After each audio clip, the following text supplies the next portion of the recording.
Welcome to FitPro-X TV. We are going to be doing the news every Monday. We're going to be bringing you the newest in sports, fitness and entertainment. So stay tuned. We've got some topics that we're going to be covering. There's going to be some blind reactions and we're just going to get into it, go from there. I'm Alex. I'm Joe. That's fine. Yeah? Yeah. Is that good enough for you? Yeah. We'll just cut it all up. Right, okay. So what are the topics? We've got our studio director. I want to talk about one, before we get into it, a hot topic in fitness and sport right now is the enhanced Olympics. Oh, the enhanced games. I actually saw them on the Joe Rogan podcast and I don't hate it. Nah, I think it's a sick idea. I don't hate it. Like, there's no more boundaries then. There's no more little cheating gates. There's no more little, just give them all gear and watch what the human body can do. Okay, pros and cons of the enhanced Olympics. The pros are most people are already, well, a lot of people in sport are already cheating, and obviously there's a financial incentive to be the absolute best in that sport. So if you're from, for example, Kenyans are getting busted left, right and centre at the moment. Yeah, but is that not, the Kenyans getting busted, is that not natural? Because what, natural that they all take EPO? No, they catch them with EPO in their system. No, because isn't it the altitude that they live at, they naturally have higher levels of red blood cells. They catch them with EPO in their system. Okay. They're not blood doping. They keep catching them with EPO in their system. So basically, the way that it works in Kenya is obviously running is their national sport, and I think I was looking at something like the average salary in Kenya is like a couple of dollars a day. So what they'll have is the opportunity to come and race in different countries is obviously like more than life-changing. Like if they can make $30,000, then how many days work would that be? So obviously there is like unbelievable talent coming out of those areas because it's their national sport, physiologically, like they're perfect for long distance endurance running. But because of that, kind of people are going into those communities, and I've spoke to runners who've like been to Kenya, and they just reckon that like they'll have a running track and there'll be like tents on the side of the running track where like all the athletes live, and there'll just be loads of guys in there who are like unbelievable runners. But then obviously what happens is they come out of nowhere, basically run a world record, and then they haven't been on the scene. Just get the payout. Well, yeah, get the payout, and like because they're like, obviously it's hard to go and if you're like the World Anti-Doping Organization or WADA or whatever it's called, it's hard to go and find people like people that you don't know about who are off the radar. You're kind of going out to these countries to do like testing, but it's difficult for them to catch the people. But they keep getting busted all the time. So do they just take one payout and then that's Well, I don't know necessarily. I only hear it like secondhand from the guys that we speak to when they come in and do the run through podcast. But it sounds like, you know, sometimes their times diminish as well the longer that they've been in, because obviously now they're getting regularly tested. And everyone else is doping at the same time. No, like those individual people's times start getting slower. But like, yeah, I'm all for it, to be honest. The problem is that if you do, like, say for example, you're just off the radar, you're just an unknown runner, and then you like blood dope and take EPO for like 5 years up to a point and then stop taking it. So now it's out your system and you run. You're now clean, but you've got like 5 years worth of enhancement. So hopefully the enhanced games will, you know, attract, because I think you got $1 million for breaking a world record. So hopefully that'll enhance all the people who want to take drugs. Because there's people like in the Olympics who take, like Justin Gatlin competed, he's been caught doping a fair few times. So there is definitely guys who are taking enhancements in those sports. Imagine the lifting records. Yeah, well, I mean, there is sports that aren't drug tested. That are big. But for it being like an Olympic, like a carbon copy of the Olympics, just everyone's enhanced. Well, it's actually not a carbon copy of the Olympics. They only have 5 disciplines that they're going to be competing across. I think it's like fighting, track, swimming, that'll be good to watch. something else. But unlike the Olympics, which obviously the Olympics gets a lot of criticism because the like Olympic legacy doesn't ever do what they set out to do. So they'll spend like however many billions of dollars setting the Olympics up in one city, like redoing all the infrastructure, building stadiums, building like apartments and stuff, and then obviously that just costs a lot of money, but the athletes don't get that much money. I think like you get, you know, I think they were saying that Americans get like 30 grand for a gold medal. 73 yeah, it's grand based on legacy though, isn't it? It's based on legacy. But I mean, there is like Olympians who have other jobs because they can't afford to be full-time athletes on what they do. Yeah, I'm just thinking on an entertainment perspective. Obviously, you're thinking about the political side of it, but like I'm thinking, imagine watching just like a load of people that are trained fighters but full of gear. Everyone knows it, like the knockouts. Imagine the lifts. It'd be like a real life showing of Dragon Ball Z. But the ADCC isn't drug tested.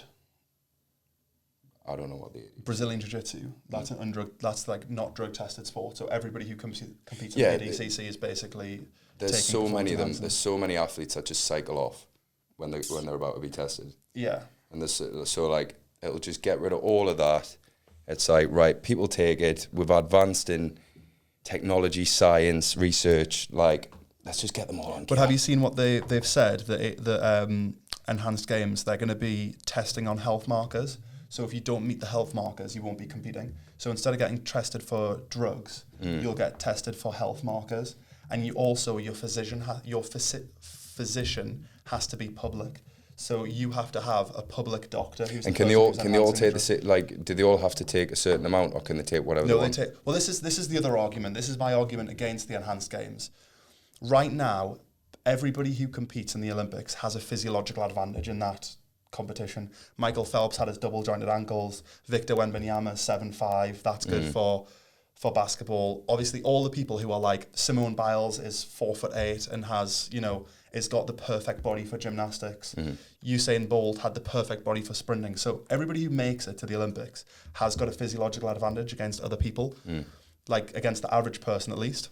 Yeah, but then the enhanced games becomes not only who has a physiological advantage, but some people will be physiologically better, predisposed to the drugs. So, for example, me and you could take the exact same amount of drugs. Those drugs could respond better in my body, and I could get better results from the drugs. So then it's not who's the best athlete. It's who's the best athlete and who has the best reaction to the drugs. Yeah. And then it becomes like a level playing field again. But now it's not just like who has the physiological advantage.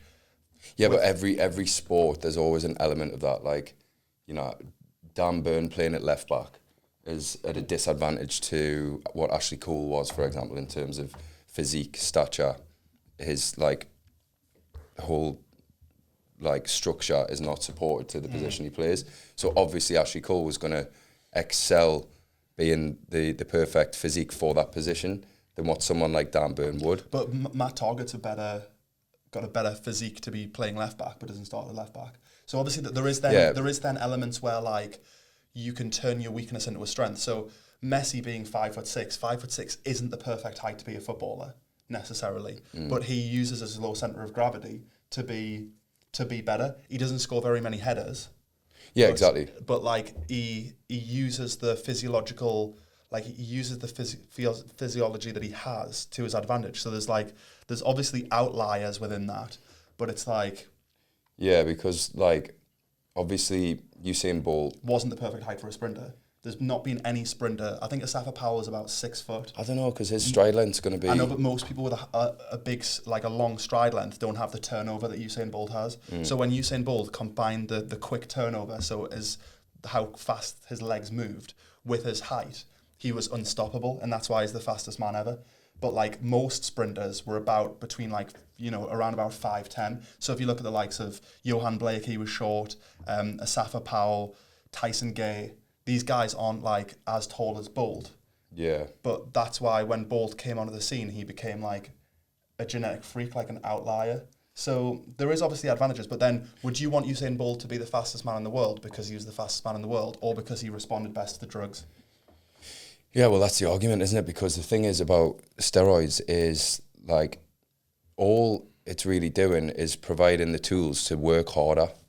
Recover better, like, really. You can take a load of gear, right, and like put less work in than someone who's, doing everything right and be in way worse shape than the person doing everything right.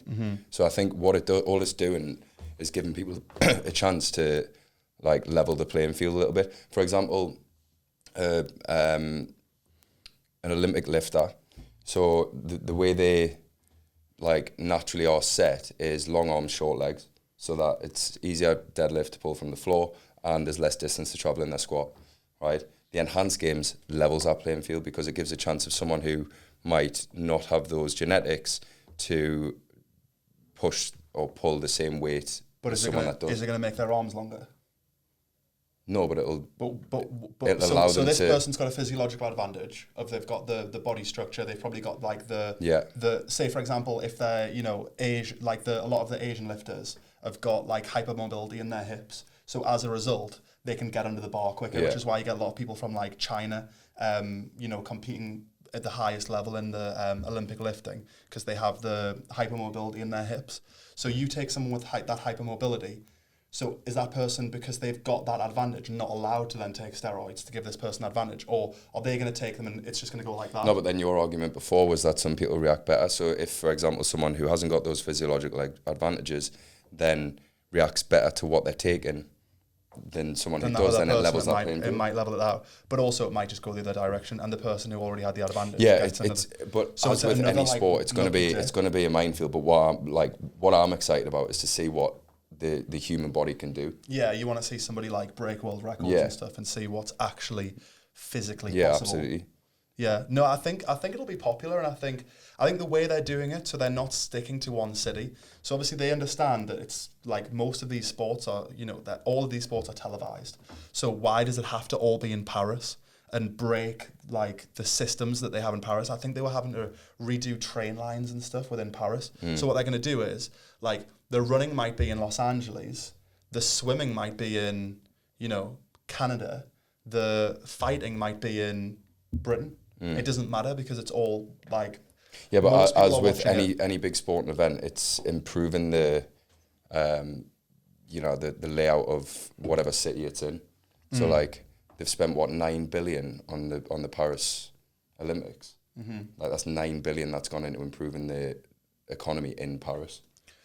But the enhanced games aren't going to do that. But then does that not all over the world? Just because they don't want to have to, because the enhanced games, they don't want to spend $9 billion on the infrastructure, and athletes get paid nothing to do it. They want to give the money to the athletes. So already use infrastructure that's already there, so that the athletes can get the money. Yeah, I get that. So the idea behind the enhanced games is that the athletes get the money. That's why they're not spending. Yeah, but do you not think that would stop it from growing to the level of the Olympics? Well, no, because then the best athletes will compete in it because there's money for them. Yeah, but then a big pull on the Olympics is that it improves the economy of whichever area it's in. But that's just how even like the World Cup, like all the stadiums, all the transports, like all the hotels that were built when they went over to the Middle East, like all these things are improving the country's welfare. Yeah. So I think that will put it at a disadvantage when it's trying to grow to the level of the Olympics. But is that why you watch sporting events, for the infrastructure of the city? No, but worldwide, that's what gets the Olympics the recognition that it does. But it's also what takes away from the athletes, like they don't get the money from it that they they want. But they will through sponsorships, endorsements, everything else. Like they're not getting $1 million for breaking a world record. Yeah, but I think that to get an Olympic gold medal will always be more in favour than an enhanced games world medal, gold medal. Yeah, of course. That's the. Just but because then once you've been in the enhanced games, you're not allowed back in the Olympics.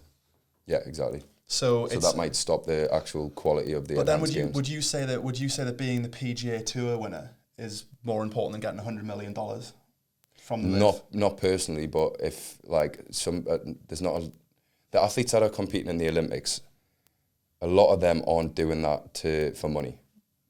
Some of them are, don't get us wrong, but like they're doing it for... Yeah, for the gold medal means more. I mean, there's only one, I think, Singapore pays $750,000 for getting a gold medal. So there is countries that give big financial incentives, but, we've seen ourselves, like, Laporte could have stayed at City and won the Prem. Oh, I'd be off. But he's went to Saudi for the money. Goner. Like, the fact that there's the opportunity here to, But I think on an entertainment perspective, it will be good to watch. I just don't think that it'll have the legs to take over the... Oh, I don't think it'll take over. I don't think it'll take over the Olympics, but I think it'll be an interesting spectacle. It'll blow the CrossFit Games out the water. Yeah, well, they're probably enhanced as well. Yeah, exactly, and they are. But, you know, like competitions like that are worldwide, it will be more interesting to watch the enhanced games. I'm definitely going to be tuning in. And Yeah. I'm interested to see how it goes. And apparently, there's a big four sponsor coming on. So like either Reebok, Adidas, Nike, or Puma are going to be sponsoring it. But they haven't revealed which one it is. And apparently, like loads of streaming sites are wanting it as well. So I think it's going to get the coverage. I think people are going to be interested in it. Obviously, it's going to have nothing on the Olympics, but I think especially for an athlete like coming towards the end of their career, like if you're a Justin Gatlin who's a known drug cheat, or a Dwayne Chambers who's a known drug cheat, and you're coming towards the end of your career, then why not? Yeah, and you hear it all the time, and this this is one thing that like you're gonna see with it, but like people that don't understand how steroids work and how enhancement works, like you're gonna hear it as, oh well, I could do that if I was full of testosterone. No, you couldn't. Yeah. No, you could not, mate. Like all it does is provide the ability to work harder. Like I said that before, and you'll see it all the way through. Is people that have no knowledge of fitness or no knowledge of the body will, you know, you'll hear it at a party, stand in someone's kitchen, and they're like, well, I could do that if I was full of. You literally couldn't, otherwise you'd be doing it. What about combat sports though? Nah, it's skill based. What's skill based? Like you'll see many a time big, you know, steroid junkies getting knocked out by little people that have got tremendous amounts of skill. Yeah, but we're not talking about big steroid junkies. We're talking about Overeem. Back to his full power. Yeah, but then the thing is, they'll be fighting against people that are also enhanced and skilled. Yeah, but then if you're talking about combat sports on the basis that people that are enhanced. The enhanced game is going to have combat sports. But you said, what about combat sports? Yeah, but they're both going to be enhanced. What I'm saying is, if someone's skilled and enhanced and is fighting someone who's way more skilled and not enhanced, the way more skilled will always win. No, but they're not going to be fighting people who aren't skilled and advanced. What I'm saying is that obviously, if you're taking steroids, I know you said it's more about recovery, but obviously it increases power output. So if you're on like a loaded tren and test, you are going to have increased power output. You're going to be stronger. You're going to hit harder. Yeah. You're going to hit like a truck. So what if now you increase people's power output and now they're hitting so much harder? Steroids aren't going to increase the strength of your bones or your skull. So somebody gets like a head kick from someone who's juiced to the max and it kills them as opposed to just knocking them out. Yeah, but I think it'll always be based on like weight, like energy transfer. Like if you're a big, 100 kilo steroid using combat sport athlete, you're going to be fighting someone else who is. So like, it'll be like just work the same way in terms of weight category. But will it not be like, because their skulls aren't going to be stronger? So is there not more risk of them like dying essentially? But there's things you can take nowadays that would increase bone density, and there's things all the way along the line that'll improve every area of each sport. I just think that maybe with the if you fill yourself full of growth hormone, like you're gonna have higher bone density than someone who isn't. Yeah. So it's not just fixed at one enhancement. You'll be enhancing. They'll be giving themselves every tool to be the best in that sport. That's the only risk with the combat sports, is that obviously if there's more fatalities because the people are hitting harder. Yeah. Then that's something to consider. Okay, so 100-meter final last night. Noah Lyles obviously taking the gold. People are saying it's the best 100-meter finals ever. I think I remember a better one. Yeah, but you didn't watch it live. Like, it was intense. But they're always fairly intense. Close. Intense. Yeah, but it was... Normally there's a clear winner like this. Like, Noah Lyles, in the last split second, took the lead. Like, it might not be the best in terms of there was a world record time, winning time, but there was definitely a world record field. Yeah. Like, every single one of them was under 10 seconds. And the winner won by 5,000ths of a second. Yeah. Which is crazy. He actually was the slowest to come out the blocks. Yeah, I just remember when there was a race that we were talking about with when Gatlin, Gay, Powell, Blake and Bolt all raced against each other. I think it was like 2000, I think it was the world champs, and I think 5 of them went under 9.75, which is just insane. So 5 of those blokes would have won that race comfortably. But obviously it's like all about the day, isn't it? And all about the conditions, and you don't know like if the track's slippy or if there's not as much traction or if there's a slight headwind or a... Who was it? Jacobs, he was in the lead and then he's pulled his hammy, pulled his hammy. Like 10 yards from the line, which you can see he's done, and then he's slowed. He would have won that race if he hadn't done that. Like they had to tape him straight up and like he couldn't walk after. Do you think the 100-metre final is the blue ribbon event of the Olympic Games? Yes, it has its own opening ceremony. Yeah. Like it was a spectacle. Like is there anything more impressive than winning the 100-metre final? Because like you can, it's just one component. Like who is the fastest human? And it's not the fastest man in the world. It's the fastest human in the world. In individual sports, I don't think there is. Nah, it's just like such a one-dimensional. Like who is the fastest human in the world over 100 meters? But like winning the Ballon d'Or would probably be the same, apart from that it's played on a team sport. The Ballon d'Or is so subjective. Like there's so many times where it's just some people's opinion. Yeah, so exactly. it's like, that year that Dowski didn't win it because when he should have. And Messi getting it last year when he was playing in the MLS. Playing in the Farmers League. So it's like, it's subjective and it's a bit of a popularity contest. The reason I think the 100 meters is like the blue ribbon event is because there's no subjectivity of it. It's like, did you cross the line first? Well, you are the fastest person in the world. And I think obviously one thing that I feel like grateful for, and I think that, I'll think about for the rest of my life, is growing up during the Bolt era.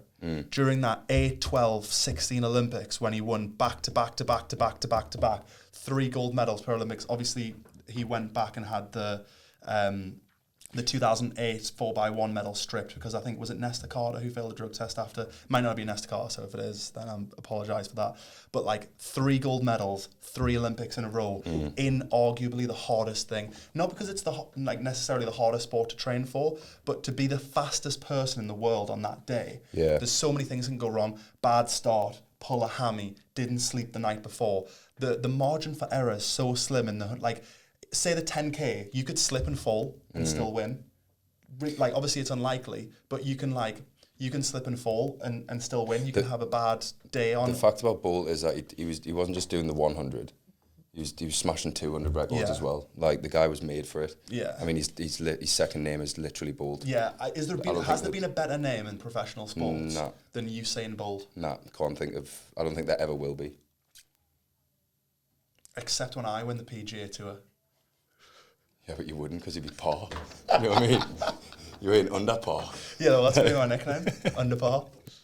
Underperformed again. Fuck's sake. I honestly can't think of like a better, like a more fitting name. I'm sure there is, but like to be at that level and it to fit his surname so much, I don't think that'll... Usain Lightning Bolt. Yeah. There's an image where he crosses the line once. I think it might have been in London, or it might have been in 2016. Was that Rio? And there's like a lightning bolt, like there's a flash of lightning comes. Have you seen that picture? No. Oh mate, I think the photographer made like a ridiculous amount of money. It's got to be AI. What? No, it was thunderstorm. As he crosses the line, there's a lightning bolt. Look at that, man. No way. Yeah, that's real. So when was that? Moscow 2013 World Champs. Yeah. Look at that, man. Lightning bolt as he crosses the line. That picture's got to be worth a fortune, hasn't it? Quality. You live your whole life as a photographer for that picture. Yeah. So, yeah, I think, watching Bolt do all those things was like, you took it for granted probably at the time. You're like, oh, that's good. But then when you look now... because you always think with the 100 metres especially, that someone, like, there's that smaller difference that it's like you just think, oh, someone could easily beat that. Yeah. But like, what is it? 9.58 is crazy. Yeah, I think it's... To think the winner last night was 9.79. Yeah. And like Bolt will be streaking away from him, probably easing up. Yeah, the margin for error is just like, it's crazy. Yeah. Like even just the margins in sport, like if you look at the swimming, like if when they're getting to that last length, and then one's ahead, but one finishes better with a better reach. Like they're literally beating them by like a fingertip, if that. It's crazy the difference, and then that's like whether they're gonna go home and celebrate with their family or not. Do you know, the gold and the silver is just like crazy differences. Yeah, I really like the sports like that though, where there's no level of, it's good watching the diving, don't know what's happening. It's good watching the gymnastics, I have no idea what's happening. It's just it's impressive to look at. But I think the ones where it's like there's no area of subjectivity to it. It's just straight up who was the fastest, who was the best, who threw the furthest, who jumped the highest. I always think that's like... Yeah, I mean, that's true athletics, innit? Like, to be an athlete, you have to have all them things. So, yeah. It's like, for example, fighting sports, very hard to quantify. Very hard. Yeah. Unless there's a knockout. The stylistic matchups as well. Yeah, exactly. So, I think it is the most quantifiable sport. Next up, Andy Murray retires from tennis. Andy Murray was always interesting because, like, if he ever won, he was British, but if he lost, he was Scottish. And the media used to actually do that. So if he lost, like, the BBC was like, oh, Scottish tennis player's lost. But then if he won, they're like, British tennis player, he's back on top. Yeah. So I always liked Andy Murray. I always liked his sense of humour. And I always liked how he corrected so many journalists when they, like, separated women's and men's tennis. Because I feel like women's and men's tennis is one of those sports where, there's as much following for the women's as there is for the men's. Like, everybody knows Venus and Serena Williams. Everybody thinks they're quality.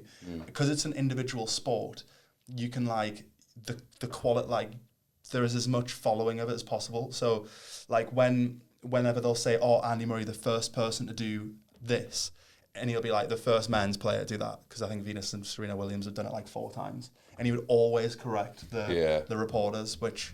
I don't think... has ever been a better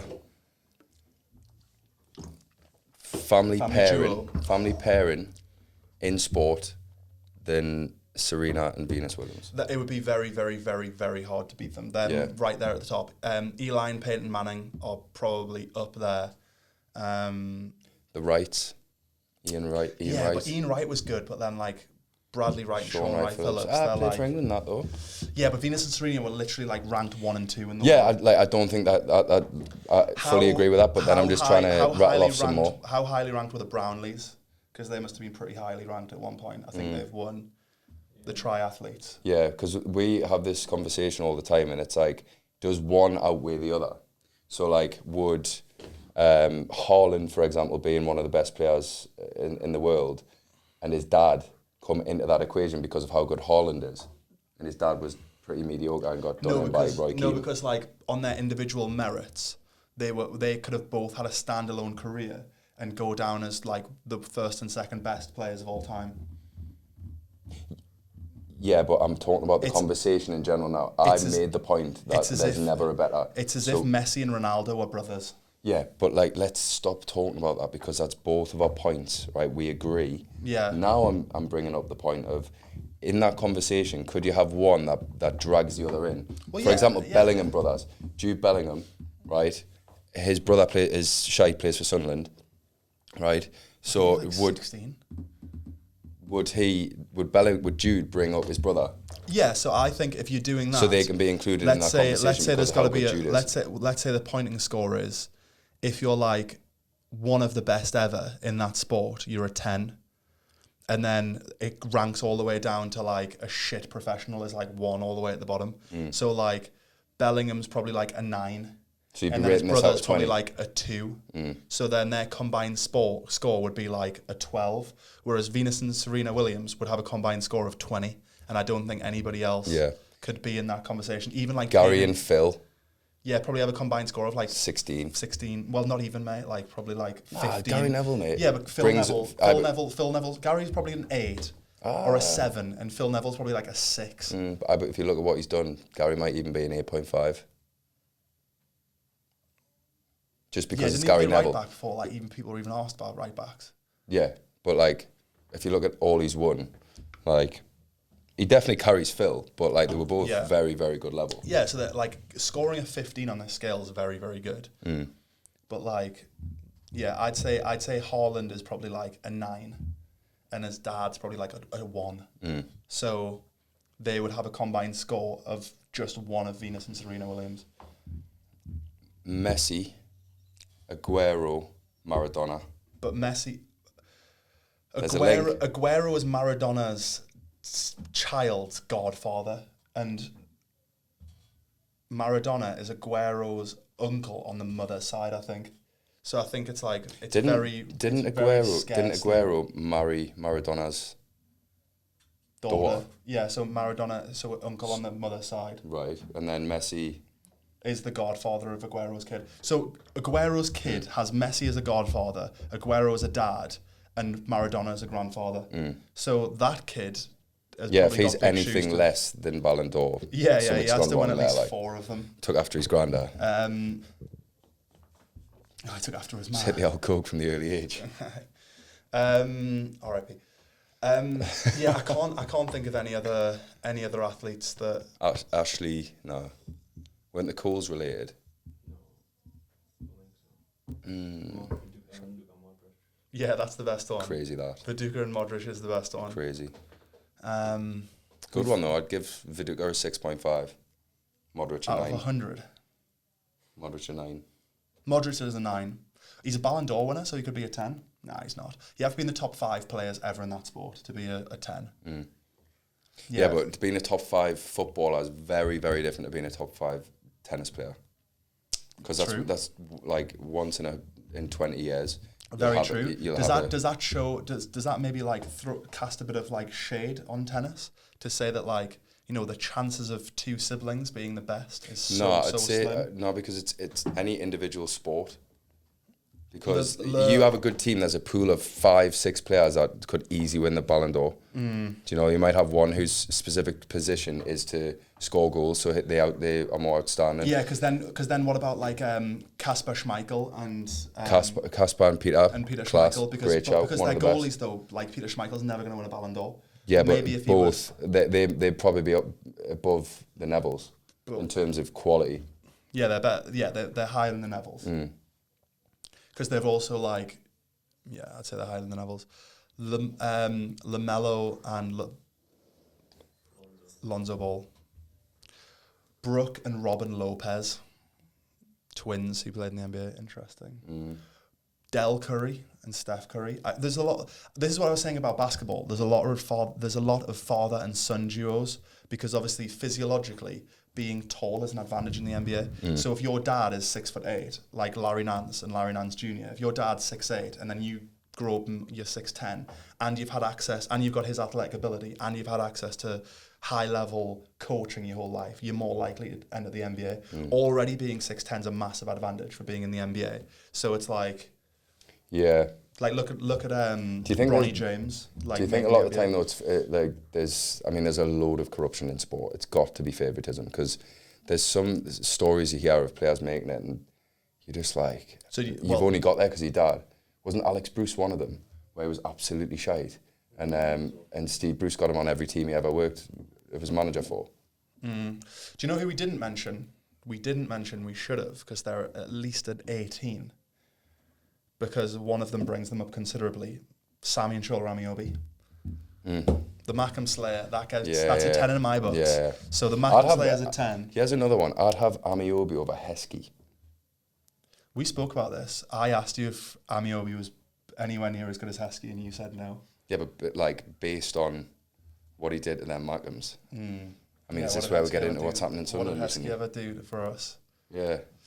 Anyway, so I don't know how we got on. Oh, Andy Murray. Andy Murray's sad that he's going, but I'm sure he'll have a lot on it. I mean, I've got no interest in Andy Murray would probably tennis. be a good pundit, you know, because I imagine him just sat there being like, would he fucking? He's one of the most boring men in sport. Nah, because I think he's quite dry. Like he's dry. I think his dry sense of humour would come across. Nah, I'm not gonna lie. I don't really have any interest in tennis. I do appreciate any talented athlete, don't get us wrong, but yeah, I'd rather talk about Amiobi than... I quite like a bit of tennis.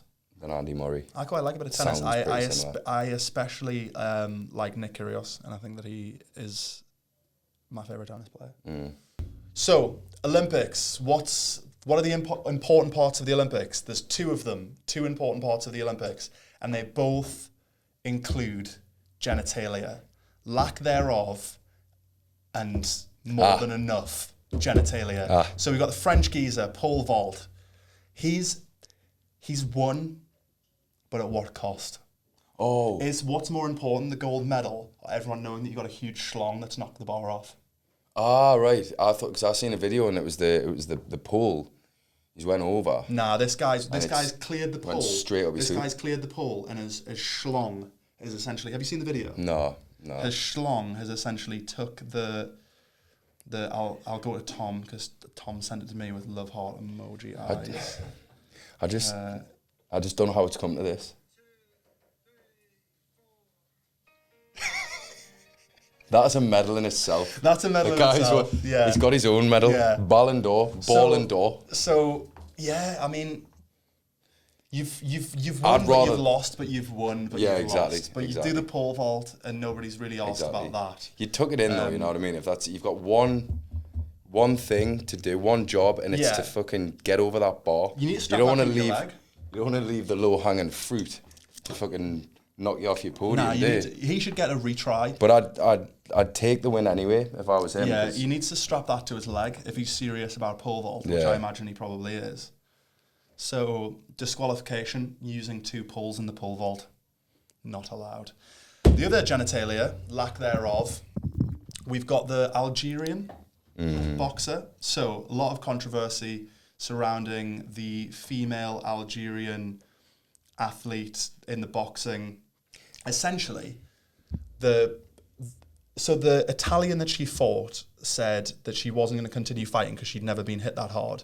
And I don't know if she's accusing her of being a transgender athlete, but I think from what I've heard that it could be a kind of Caster Semenya situation. So she was banned she was disqualified in 2001 for having heightened levels of testosterone after they've tested. So they do a gender test because obviously she has female anatomy, and they've basically tested her testosterone levels, and they have gone over the kind of legal amount.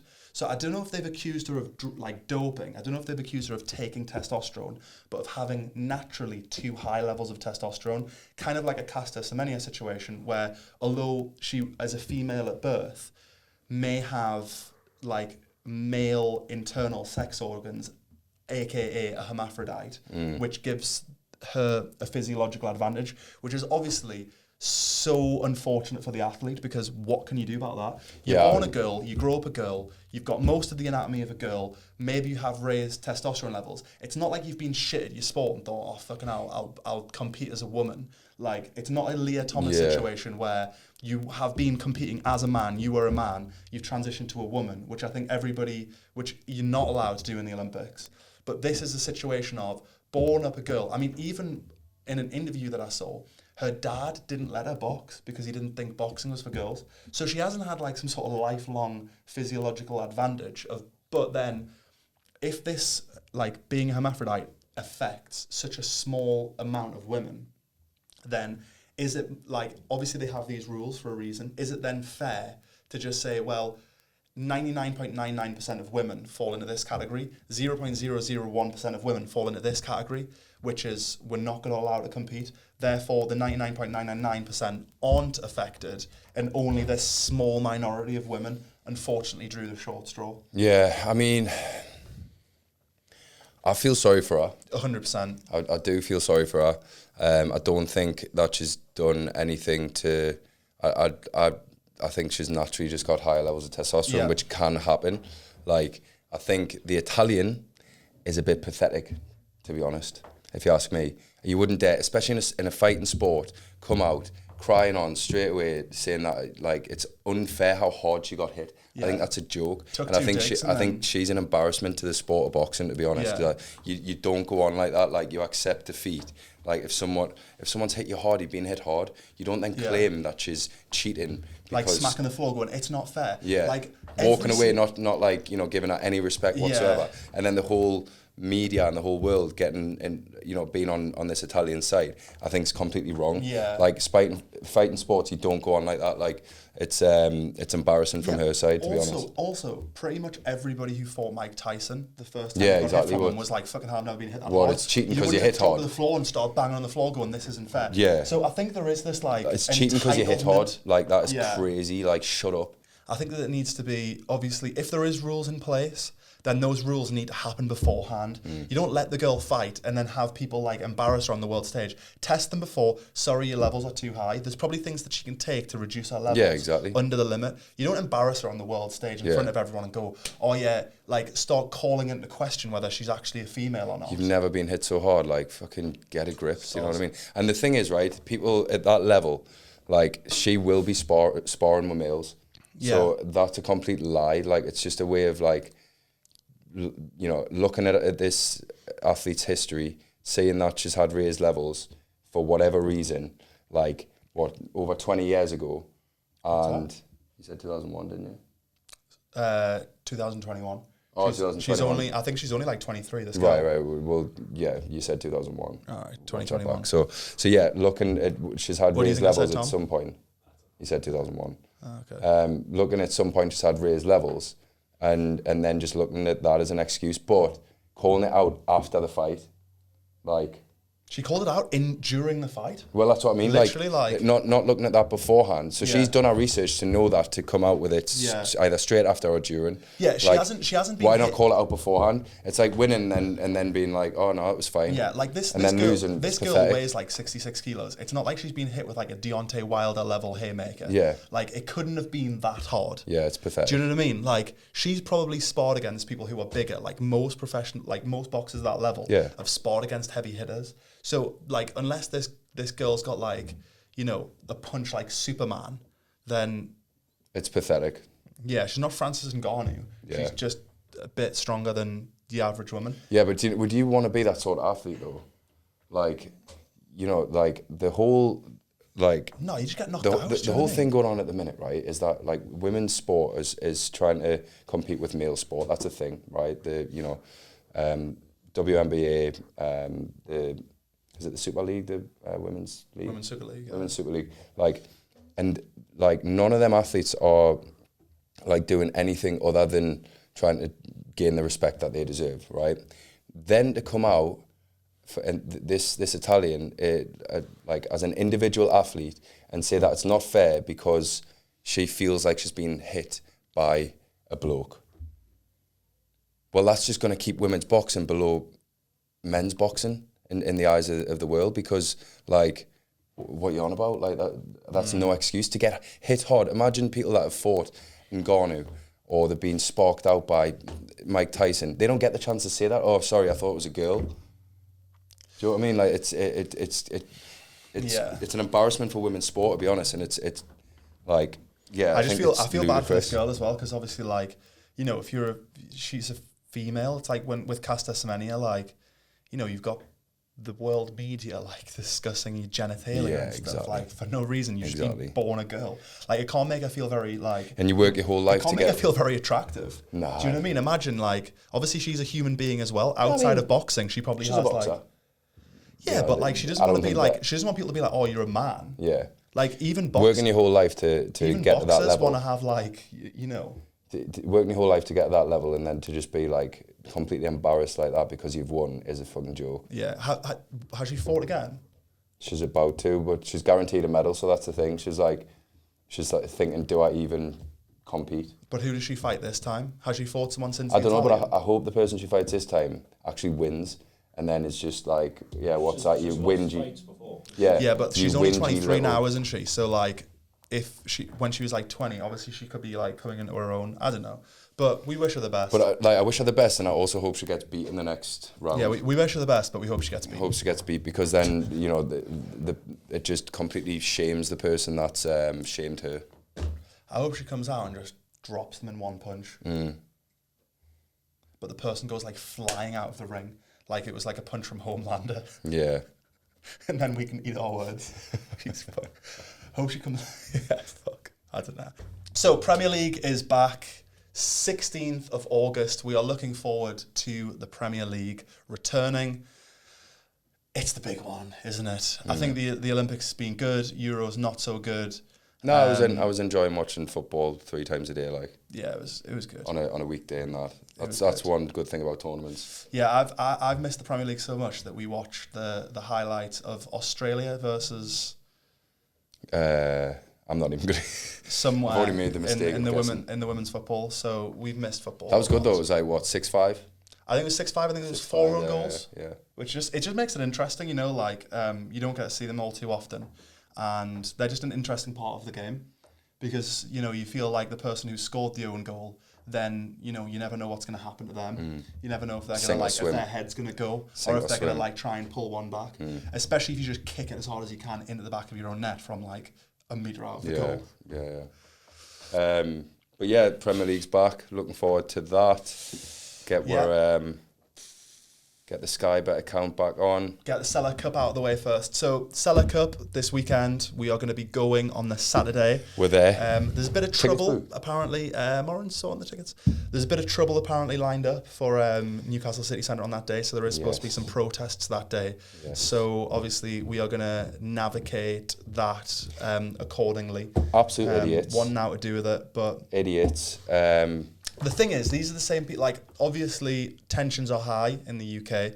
We couldn't do the news without talking about tensions being high in the UK. Obviously, the football season will probably put an end to some of that because people will have something to do again. So, I just think it's interesting. Like, everybody's got their own opinion on it, but like, we are going essentially on Saturday to watch, you know, mainly immigrants. Because that's what, you know, Alexander Isak, Bruno, Joe Linton, Botman. Yeah. These people are technically immigrants. Yeah. You know, they've immigrated to this country to work. Obviously, people don't view them as immigrants because they're getting paid $200,000 a week. But like, Tonali, immigrant. This is the thing though, right? The people that have been rioting, right? They're all walking around with cans and carrier bags, you know, smoking tabs, doing that. They probably got that at the same shop that is owned by an immigrant. Yeah. Like, they're probably, like, supporting the Euros, pissing and pinting, hiding at people. Yeah. Like, because of them sort of people that most of the team is made up by people that originated from immigration.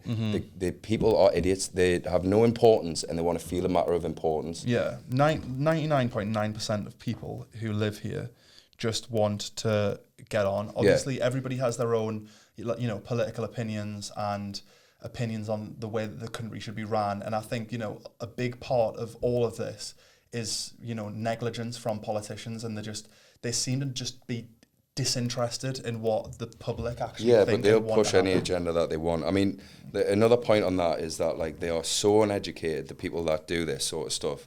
Like,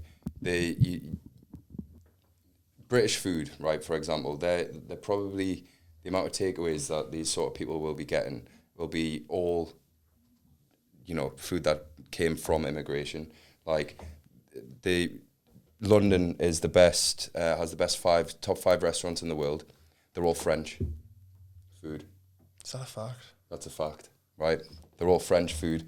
Right, French food. I don't really like French food, you know. Top 5 restaurants in the world in London. I don't really like French food. But the point is that it's all came from international waters. Like, the lives that they live now are very different to the lives that they would have lived before people started to immigrate to Britain. So these people don't realise that, like, the things they do daily is all based on things that have came from immigration, and they're absolutely. But I don't really know that these people have an agenda so much as they want to just go out and start smashing shit up. Exactly. They just want to feel important. They have a few tinnies, they have a few cans. We've seen it all before. Yeah. They feel a little bit irate. All it's going to do is bring more. Like, there's just going to be retaliation, and then it's going to go to shit, really. No, they're all the people that done what they've been doing in Middlesbrough and Sunderland will be sat in jail today or tomorrow. Like, it's so easy to spot who people are now. And I think, like, a lot of the people that are doing it will have people that are fully against it, so they'll have no problem grassing them in. And, like, I ain't a grass, but, like, if you're getting involved with stuff like that, you should be fucking put away. Okay. We're going to have a bet, £100 on which we have to donate to a charity of the other person's choice. My charity's me. My back pocket. Yeah, no. So we're going to do a £100 bet, and the loser has to donate £100 to the charity of the other person's choice. Why do you keep saying that? It's going to my back pocket. No, what are you doing this for £100 of your own, like, to get £100? No, we have to do a forfeit, which we'll decide later down the line. Okay, so we're going to do a wager, okay, and there's going to be a forfeit, which is going to be decided by you guys at home, what the forfeit is going to be, as long as it's reasonable and not illegal. So basically, we're going to bet on who the top 4 from the Premier League are going to be, who the bottom 3 from the Premier League are going to be. It can be in any order, and it's basically who gets the most out of 7. If it's a draw, we will go to a tiebreaker, which is yet to be decided. So basically, there's not going to be a draw. So Joe, who's your top 4 and who's your bottom 3? Top 4, I'm going to go Arsenal to win it. But just top 4. In the top 4, yeah. Arsenal, City, Liverpool are looking good, and Man United. Okay. Because I think Man United will come good this season. And then to go down, obviously I don't know what the other the newcomers are like. I think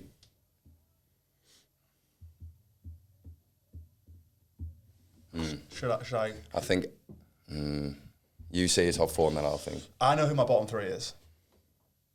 Who went down last season? All the teams who came up. I'm going to go, my bottom 3 are going to be Ipswich, Southampton. I think Leicester are going to stay up. I think Everton are going to go down. I think they're due to go down. I was going to say Everton, shit every nah, season. they always find a way. I know, but they can't find a way this time. They've got to go down.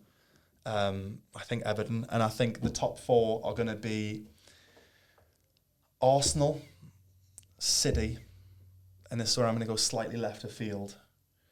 I'm going to go Chelsea, Newcastle. I think Chelsea, they had a great end to the season last season. I think Man U seemed like they could have another, I think they could be 5th. I think Liverpool, because obviously Klopp's going, is going to go one of 2 ways. No, they've had a good pre-season, I don't give a fuck about the pre-season, mate. Pre-season friendlies in Tokyo. Right, my bottom stinks. I'm going to go Bournemouth. I think they're due to go down. I'm going to go Southampton. And I think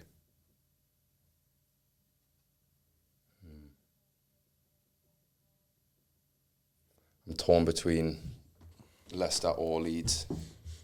I'm going to go Leeds because they always fluff it. They didn't come up. I thought it was Leeds, Southampton, Leicester. Ipswich. Right, well, I think they'll stay up. I'm going to have to go Leicester. Nah, Leicester will stay up. Anyway, that's the news. So what we got? You been writing this down? Who's who? So I've got Bournemouth, Southampton, Leicester. Yeah. Alex has got Ipswich, Southampton, Everton. Right. Top. Arsenal, City, Liverpool, Man U, and Arsenal, City, Chelsea, Newcastle. What scumbag supporter you are, by the way? Nah, mate, we've made no signings at all. Tonali's a new signing, man. You heard it here first. Yeah, but I think Man U. Ten Hag's a good manager. Is Sancho back? Time now. Yeah, they made a good few signings as well. Okay, well that's the news. You'll only see like a third of this because most of it's unfucking airable.